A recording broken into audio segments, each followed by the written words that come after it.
اعوذ باللہ من الشیطان الرجیم، بسم اللہ الرحمن الرحیم۔ ہر جان کو موت کا مزہ چکھنا ہے، لذتوں کو ختم کرنے والی چیز یعنی موت کو زیادہ یاد کیا کرو۔ الترمذی۔ تم چاہے کہیں بھی ہو، موت تمہیں آ ہی پکڑے گی، اگرچہ تم مضبوط قلعے ہی میں ہو۔ النساء۔ جو اللہ تعالیٰ سے ملاقات کو پسند کرتا ہے، اللہ تعالیٰ بھی اس سے ملاقات پسند فرماتا ہے۔ صحیح بخاری 6143۔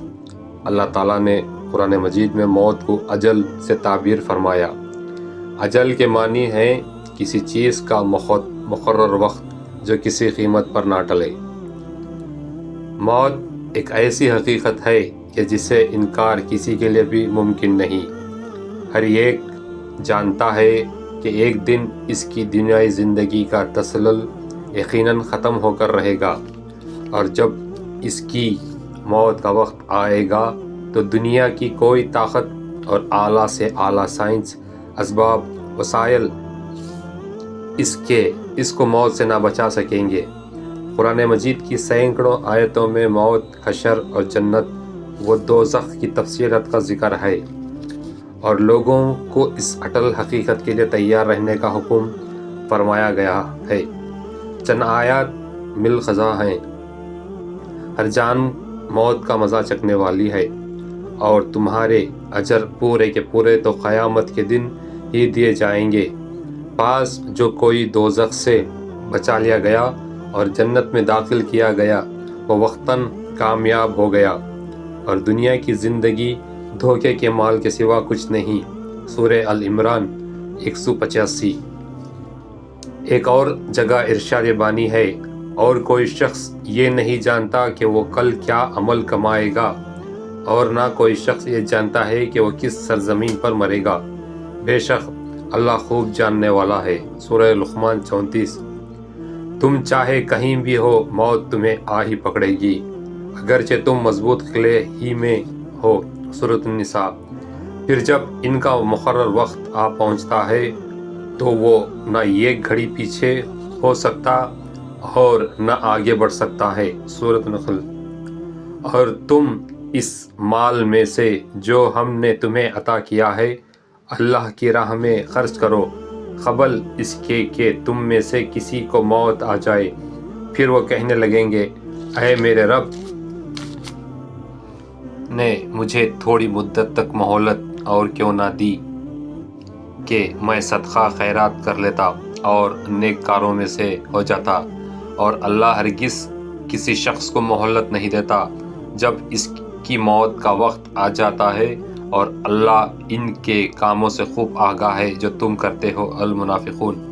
یہاں تک کہ جب ان میں سے کسی کو موت آ جائے گی تو وہ کہے گا، اے میرے رب مجھے دنیا میں واپس بھیج دے تاکہ میں اس دنیا میں کچھ نیک عمل کر لوں جس سے میں چھوڑ آیا ہوں۔ ہرگز نہیں، یہ وہ بات ہے جسے بطور حسرت کہہ رہے ہوں گے، اور ان کے آگے اس دن تک ایک پردہ حائل ہے جس دن وہ خبروں سے اٹھا لیے جائیں گے۔ سورۃ المومنون۔ لیکن اس کے مقابل یہ بھی ایک عجیب حقیقت ہے کہ موت جتنی زیادہ یقینی ہے، اتنی ہی لوگوں میں اس سے غفلت، عدم توجہی پائی جاتی ہے، حتیٰ کہ مجلسوں میں موت کا ذکر تک ناپسند کیا جاتا ہے۔ یہ غفلت ایمانی تقاضے کے بالکل برخلاف ہے۔ مومن کی شان یہ ہے کہ وہ کثرت سے موت کو یاد کیا کریں، اور جہاں تک ممکن ہو آخرت کی تیاری کے لیے ہر وقت فکر مند رہنا چاہیے۔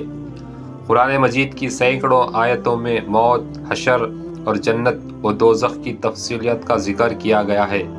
انبیاء کرام کی بعثت کا اہم ترین مقصد بھی یہ تھا کہ انسان کو اس کی اصلی اور دائمی وطن سے آگاہ کر کے وہاں کی دائمی نعمتوں کا اسے مستحق بنا دیا جائے۔ اس حوالے سے چند احادیث ملاحظہ ہوں۔ حضرت ابو ہریرہ رضی اللہ تعالیٰ عنہ سے روایت ہے کہ رسول اللہ صلی اللہ علیہ وسلم نے فرمایا، لذتوں کو ختم کرنے والی چیز یعنی موت کو زیادہ یاد کیا کرو۔ جامع ترمذی۔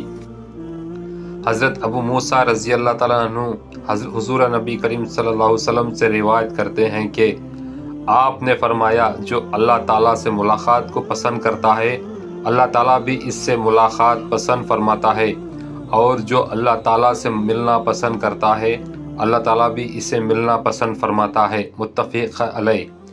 حضرت ابی بن کعب سے روایت ہے کہ جب رات کا تاہی حصہ گزر جاتا تو حضور نبی کریم صلی اللہ علیہ وسلم کھڑے ہوتے اور فرماتے، اے لوگوں اللہ تعالیٰ کو یاد کرو، اے لوگوں اللہ تعالیٰ کو یاد کرو، قیامت کا پہلا نفخہ آ چکا ہے، دوسرا نفخہ اس کے تابع ہوگا، موت اپنی ہولناکیوں سے سمت آ پہنچی، موت اپنی سختیوں سے سمت آ چکی۔ الترمذی۔ اللہ حافظ۔